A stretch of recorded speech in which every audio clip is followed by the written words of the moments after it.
All right, so here's my Honda SH 150. I have is it 14,000 miles, 830, so almost 15,000 miles. I'm gonna talk about the tires. I should say long-term review, sort of ish. So I put these tires on at around, what was it, 10 and a half or so, 10.4, 10.6, somewhere around there. So, basically about 4,000 miles ago. And I, did the scooter cannonball on them. So basically it was, wide open throttle, 9 hours a day, basically, more or less. And we'll look at how they are and talk about how they are. So let's look at the front. Here, the front, looking at them. Yeah, let's look at it from an angle here so you can see the depth a little better. So the front, they still look pretty new. Still look pretty new. If I run my hand across right here, they're still rounded. I don't feel any type of triangulation or anything at all. Usually on my bikes, most of my bikes are ridden in the mountains. So when you ride in the mountains a lot, there's a tendency for the sides to wear out more and the middle to stay newer, at least for me anyways, on the front tire. But this one, everything's still pretty nice and even. I think let's see, just feeling it by my fingers here. Man, yeah, even the sides feel almost the same as the middle as far as the depth. Yeah, feels almost the same. So the front, 4,000 miles, so that means the front's gonna last at least, so if it already has 4,000 miles, I would say this front tire should last, a good 10,000 miles, probably. At least in the conditions that they've been ridden. If it was me at home riding in the mountains, I would probably wear out these tires in about 5,000 miles, approximately. Let's look at the rear. Over here. Oh, I forgot to mention what tires these are. So these are the Michelin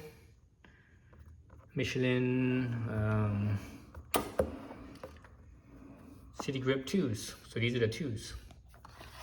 If you can't tell by the third pattern. So the rear here, if I run my fingers across it, I can actually feel it. I can feel the middle flatter. So the middle's kind of flattened out. It doesn't quite feel squared off yet, but it's starting to. I can sort of right here. I can feel that transition where when the tire starts to square off, I can feel it right here. But these tires still look pretty new. Looking at the middle tread right here, and you see the wear bar right there. So it's still pretty good. Still has a lot of pretty good amount of depth to it. So I think these tires will probably have at least a few more thousand miles on them, at least, possibly more. Especially if you're just riding around town, short trips and stuff, they shouldn't wear out. They should last longer. The side's definitely deeper than the middle. As you see the wear bar right here, which is the wear bar here. The wear bar here is from the surface to the wear bar. It's almost twice as deep as the surface to the wear bar over here towards the middle. So as far as wear goes, for everyday riding, urban environment, commuting and such, these should last a good while. Even riding across the country, road across the country, and still has plenty of life left. These are probably the first. I've ridden across the country several times on a few scooters with several different tires, and these are the first tires that actually lasted the whole way across the country. Usually, when I go from one side of the country to the other side of the country, the tires are done. My rear tire for sure is shot. My front tire is just about shot, and I have to replace them. But this one, this set of tire, they still lasted, so they still have a good amount of life left. I think one of the reasons why is because this is such a big wheel. It's a 16-inch wheel, 16-inch tire. So because of that larger diameter, there's more tire to begin with. So so for the same distance, you're going around the same distance, a smaller wheel, a smaller tire on typical scooters, it has to spin around more. So that means the surface is wearing out faster because it's spinning around more times, right? More rotations compared to a larger tire, right? So that's one. Two, larger tire like this, there's a little bit more mass there, so it has more thermal capacity, meaning it could absorb a little bit more heat and not get as hot. So it's basically it stays a little cooler, right? So that's one reason it stays cooler. The other reason why it stays cooler is also the larger size. As a tire, goes against the ground, this is the way it pushes down. The weight of the bike and the weight of you and stuff, it squeezes down, so it flexes the tire. So as the tires come down, here you're going, it's all the way expanded. Then when it hits the ground right here, it squeezes. Then when it leaves the ground, it expands again. So that flex, constantly flexing like that also produces heat as well. So a bigger tire, because it's bigger, there's more of the tire. So that basically happens at a slower rate for the for the tire. So it generates less heat. So overall, the size and mass, the tire runs cooler. So cooler running tire will usually last longer than a tire that gets hotter. Even though my whole trip across the country, it was hot pretty much the whole way, except for in the morning. In the morning, it was pretty cool. Almost every morning, not every single morning, but almost every morning, it was pretty cool until around 9:30, 10 o'clock. That's when I felt it warming up. And by afternoon time, it was like, almost every afternoon, it was like 90 degrees or more. So it got hot enough. So the tires are, life-wise, the tires are great. As far as traction goes, you'd think, oh, if the tire lasts that long, it wouldn't be as grippy. But I rode this thing hard. I rode this bike hard. I rode it in the twisties fast. I think I rode it in the twisties pretty much faster than almost anyone. I think pretty much faster than almost anyone on a cannonball. At least everyone that I was around, I was definitely going faster than them. And the longer sweeping twisties, the better riders, they were, we go pretty much going the same speeds. But on the really tight twisties, I was definitely faster, and that's always been the case. On the really tight twisties, I've always been faster than most people. And these tires, they were grippy. I didn't feel any loss of confidence at all. I felt perfectly comfortable cornering really hard on these tires. So they're grippy. Did we have any rain? There was a little bit of rain here and there, but not any serious rain. There was like a little drizzly here and there, and some mornings the ground was a little wet, maybe from the whatever thunderstorm that passed through the night before or whatever. But nothing, no serious amounts of water. So everything was very light, and even then in those conditions, I was fine with it.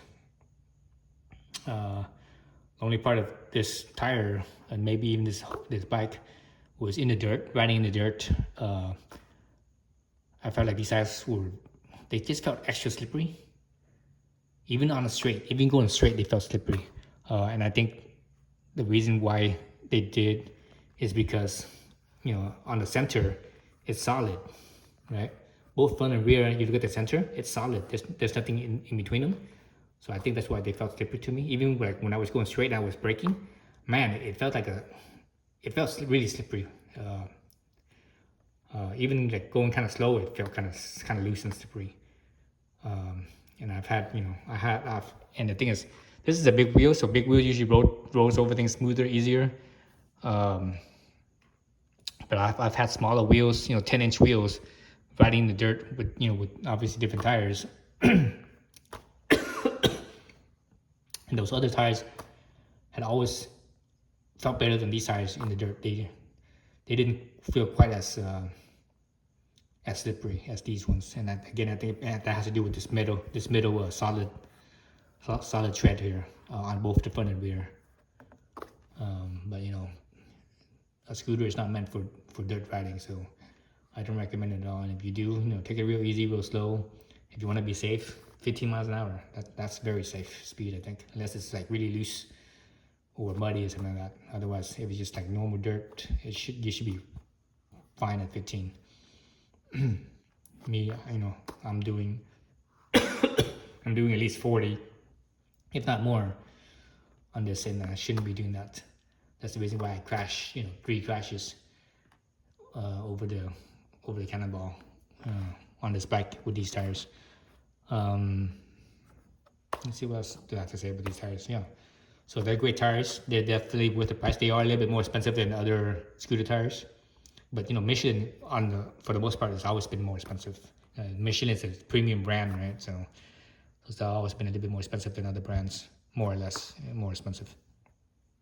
So yeah, excellent tires. I highly recommend them if you want you know, a high quality tire that gives you really good traction in most all conditions except for dirt, and will last a long time, you know. So these are it. I don't see any I don't really see any other tires that could beat these for longevity and everyday use. And if you look at this year's Cannonball, easily half of the participants, they were running City Grip 2s. Literally, like, you know, if not more than half, you know, at least half of the participants were running these tires. If their bike fit these tires, you know, because you know these tires come in a lot of different sizes, but some sizes they don't make them in. So it seemed like if the people that had a bike that had a size that the City Grips were made in, those people ran the City Grip 2s. And as far as I could tell, pretty much everyone made it that was running City Grips made it across the country on a set of tires and didn't have to replace it. Maybe there was a few people, but I'm not 100% sure. I know there was a few people that changed at least their rear tire, but I don't think they were running City Grips. They were running other brands. So City Grips are it for longevity. All right, that's about all I have to say about the City Grips. Yeah, again, for everyday riding, you can't beat these. They really are a very good tire. All right, thanks for watching.